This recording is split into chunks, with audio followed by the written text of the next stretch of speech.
News every 15 minutes, weather every 10, and sports twice an hour. Newstalk, KGVO, AM 1290 and 98.3 FM. You're listening to Montana Morning with Peter Christian. The DPHHS director lectures the legislature. Good morning, everyone. Montana Morning for Thursday, March 9th, 2017. Light snow, 29 degrees in Missoula. According to the National Weather Service, there's about 3 inches of heavy, wet snow out at the airport. Could be closer to 4 or 5 inches up in the South Hills, and, of course, much heavier amounts up in the mountain passes. There is a winter weather advisory until 11 o'clock this morning. Also just got word moments ago that the Corvallis School District is delaying their school starting time by 2 hours because of the snow and the road conditions in the Bitterroot Valley. So, get that out of the way, and to let you know, our newscast this morning is sponsored by Bullseye Wear with Missoula's only certified master optician, 2910 South Reserve at bullseyemt.com.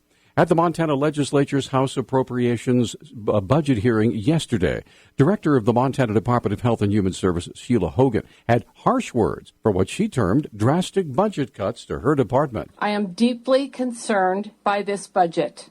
The budget voted out of the committee includes a $60 million cut in funding for seniors and physically disabled and a $14 million cut in funding for clients with developmental disabilities. Responding to Hogan's claims of drastic budget cuts to her department, Chair Republican Nancy Balance of Hamilton disputed those claims. I wanted to make it clear that what she was referring to as cuts, in many cases, in fact, in most cases, were not cuts, but were simply not as much as the governor had asked for. And they are increases over last session. They are increases over what was actually spent and in what was appropriated. The exchange was just one example of how difficult it's going to be to balance the state budget, which is constitutionally mandated, and still have a healthy surplus left over at the end of the session.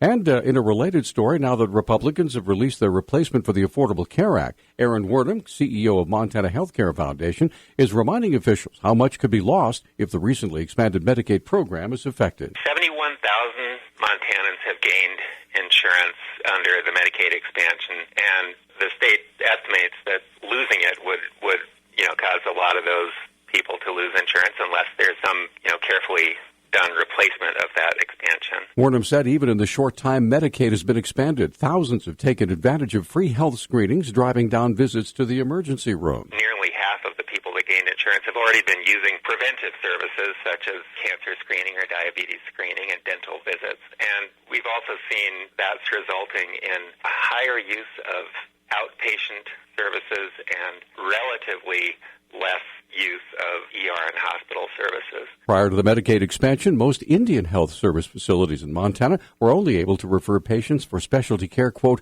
when life or limb was at risk, end quote. A panel of Montana lawmakers, state officials, and insurance company representatives plan to meet to discuss a Republican measure to replace the Federal Affordable Care Act. Senate Majority Leader Fred Thomas, a Stevensville Republican, says the group will meet this afternoon at 3 in the Capitol to discuss the measure and what the state would need to do to comply. The federal legislation aims to replace much of former President Obama's health overhaul and restructure Medicaid for low-income people. It's being criticized by conservative groups and organizations such as the American Medical Association, which said millions would lose their insurance and coverage would become more expensive. Thomas says the bill doesn't go far enough, though he says he wants to review the measure more closely before speaking about it in detail. On Saturday, Butte Silverbow police and firefighters called on the Missoula County Sheriff's Department bomb team to defuse an explosive device inside a local residence. The Associated Press reports that a 32-year-old Butte man had committed suicide from a self-inflicted gunshot wound, but was also wounded after a homemade bomb exploded in his house.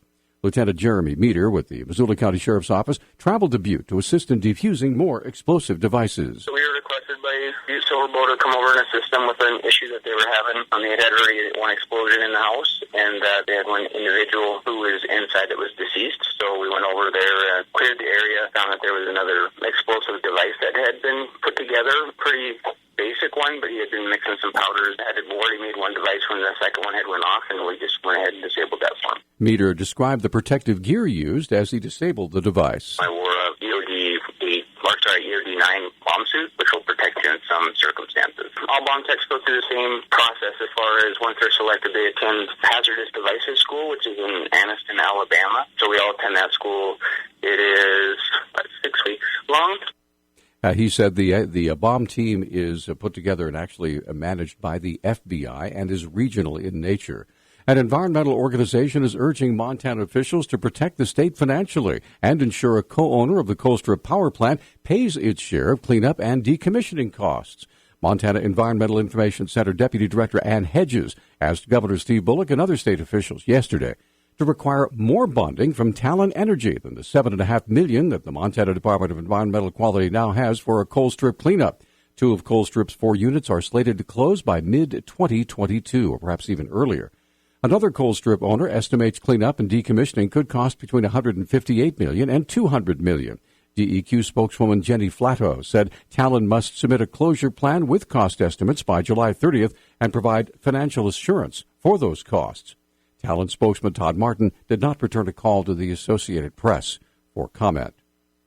36-year-old Joseph Wayne Marsh, a registered sex offender, was arrested in Columbus, Montana, Tuesday for possession of child pornography. Spokesman for the Department of Justice, Eric Sell, has details. The Montana Department of Justice's Division of Criminal Investigation, in partnership with the Columbus Police and the Stillwater County Sheriff, executed a search warrant on the residence of an individual who was under investigation for possession of child pornography. This individual was convicted in 2010 in federal court for possession of child pornography and is a registered sex offender. Sell described Marsh's arrest in Columbus. Upon entering the residence, the Division of Criminal Investigation agent found a laptop, opened the laptop up, and the screensaver on the laptop contained images of child sex abuse. The individual was arrested immediately. The charging documents were filed in district court in Stillwater County this afternoon, and the individual will appear in court tomorrow. Attorney General Tim Fox's office will be prosecuting the case in cooperation with the Stillwater County Attorney as part of Fox's participation in Montana's Internet Crimes Against Children Task Force. And Cascade County authorities have released the name of a 41-year-old Great Falls area man who was found dead in his residence Sunday. Sheriff Bob Edwards said Stephen Fletcher was apparently stabbed to death. His death was initially reported as a suicide Sunday evening, but investigators said the evidence led them to declare it's a homicide investigation. Edwards says a person of interest is jailed on unrelated charges, and officials don't believe there's any threat to the community. Our News Talk time now, 6:12. News Talk, KGVO. Missoula's official weather station. Areas of snow this morning will mix with rain by the afternoon. Daytime highs will climb into the upper 30s. Tonight will be right around the freezing mark with a wintry mix of rain and snowfall. I'm meteorologist Brooke Foster for Missoula's KECI 13.